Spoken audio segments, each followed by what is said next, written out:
Bonjour, bienvenue à tous, bienvenue sur Gestion de fortune. On s'intéresse aujourd'hui à une SCPI diversifiée européenne. Bienvenue à Yvan Vagic. Bonjour Yvan. Bonjour Fabrice.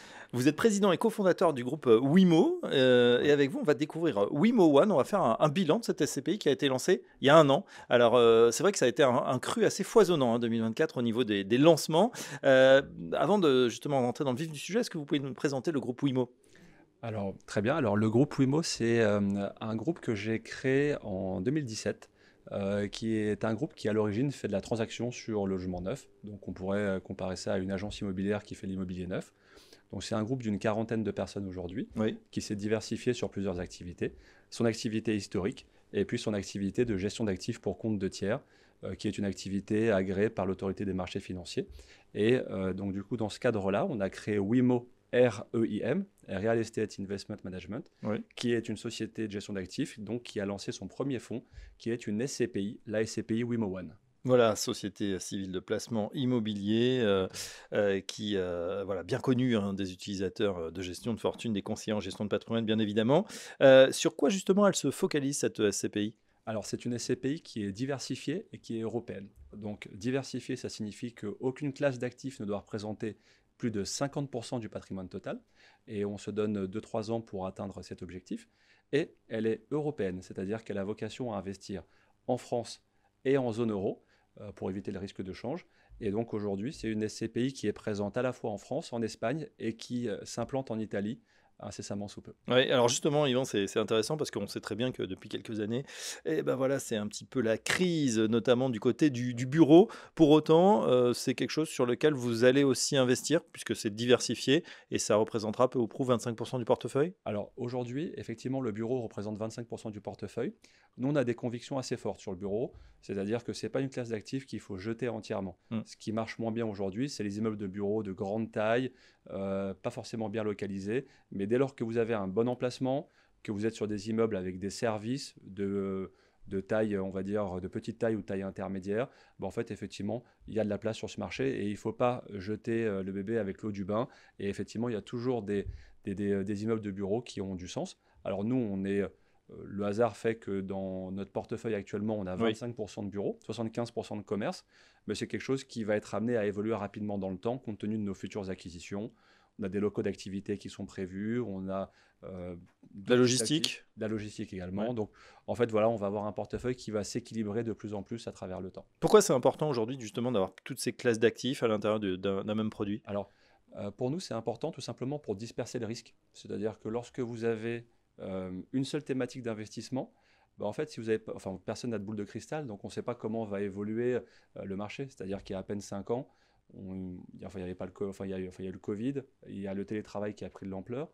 Donc en fait, quand on est arrivé, enfin, aujourd'hui, c'est facile de dire que les immeubles de bureaux ont pas le vent en poupe, ou en tout cas ont moins de sens qu'avant, mais il y a à peine 5 ou 6 ans, bah, c'était les SCPI qui collectaient le plus et c'était la classe Bien d'actifs sûr. un peu reine, d'autant plus qu'il y avait des actifs de grande taille qui permettaient de capter une grande partie de la collecte, c'est-à-dire quand vous collectiez des centaines de millions, c'était plus facile de les déployer sur des actifs à 40-50 millions d'euros, donc des immeubles de bureaux, plutôt que de les déployer sur 40 pieds d'immeubles, vous voyez ce que je veux dire. Donc du coup, l'immeuble de bureau, c'est un peu la classe d'actifs qui a eu le vent en poupe pendant des années. Donc quand on est exposé à une seule thématique, finalement, comme tout peut arriver dans la vie, on peut se retrouver avec un petit retour de bâton et forcément, ça impacte la performance, il y a des épargnants qui perdent du capital et ainsi de suite. Notamment Donc, quand les investisseurs institutionnels, c'est-à-dire les poches profondes qu'il y avait ouais, peut-être il y a 3 4 ans, se retirent brutalement, effectivement. exactement. Vous avez choisi une stratégie, alors qui est peut-être dictée aussi par la collecte pour l'instant, qui est de faire des actifs relativement petits, des smart cap, des petites valeurs, on pourrait traduire ça comme ça, comme sur le Alors, marché boursier. c'est vrai que c'est bien amené. Nous, on achète des petits actifs parce qu'on a une règle de base qui consiste à se dire qu'il ne faut pas perdre de capital. Donc notre objectif, c'est de disperser le risque. Et donc en achetant des petits actifs, du coup, on arrive à avoir un portefeuille très granulaire et à avoir du coup notre risque locatif qui est dispersé sur une multitude d'actifs et une multitude de locataires. Ça nous permet d'être dans de bonnes conditions pour renégocier un bail. Ça nous permet d'être dans de bonnes conditions si on a un locataire qui est amené à partir dans le futur Oui, pour relouer l'actif, parce que c'est un marché qui est aussi beaucoup plus liquide. Donc en fait, on a travaillé notre stratégie pour qu'elle soit la plus résiliente possible pour les futurs investisseurs. Et en plus, la chance qu'on a, c'est qu'on se positionne sur un marché profond, donc où il y a beaucoup d'offres, et sur lequel on a un avantage concurrentiel. Notre avantage concurrentiel, bah, c'est d'être un acteur institutionnel qui achète ses actifs sans conditions suspensives de financement. d'accord. Donc, ce qui nous donne un meilleur levier en termes de négociation lorsqu'on se positionne à l'achat sur un actif. Et d'ailleurs, d'ailleurs, ça s'est traduit sur notre valeur de reconstitution, qui est à 8%, enfin 8% plus élevée que notre valeur de part. Tiens, Donc, justement, quel est le taux de distribution qu'on peut espérer voilà, quand on va être investisseur? alors, le taux de distribution qu'on espère, en tout cas pour 2025, c'est l'objectif, c'est 9,5% net de frais, brut de fiscalité. Et aujourd'hui, par rapport à la distribution qu'il y a eu lieu, qu'il y a eu au Oui. premier trimestre, bah, on est un peu en avance par rapport à cet objectif. Au niveau de la collecte, vous travaillez avec des partenaires, des conseillers en gestion de patrimoine? On travaille avec des conseillers en gestion de patrimoine, c'est 99% de notre collecte. Voilà. Et effectivement, bah, c'est des conseillers en gestion de patrimoine individuels qui nous recommandent. On n'est pas présent en assurance vie. C'est également un choix, une philosophie, parce que la SCPI, c'est avant tout un produit immobilier. Donc le sous-jacent, c'est de l'immobilier. Bah, dès qu'on arrive à être distribué sur des produits un peu assurantiels, bah, on devient une unité de compte parmi Oui. d'autres. Donc plus facile en termes d'arbitrage, avec des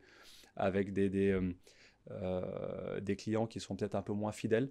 Alors que quand vous détenez vos parts de SCPI en direct, bah, sur 20 ans, 25 ans, on sait qu'on a nos souscripteurs qui sont avec nous. Bien sûr. C'est une certaine manière de voir l'investissement SCPI comme étant avant tout un investissement immobilier. Ouais, et qui peuvent mettre aussi, voilà, continuer Exactement. à abonder Tout à fait. régulièrement.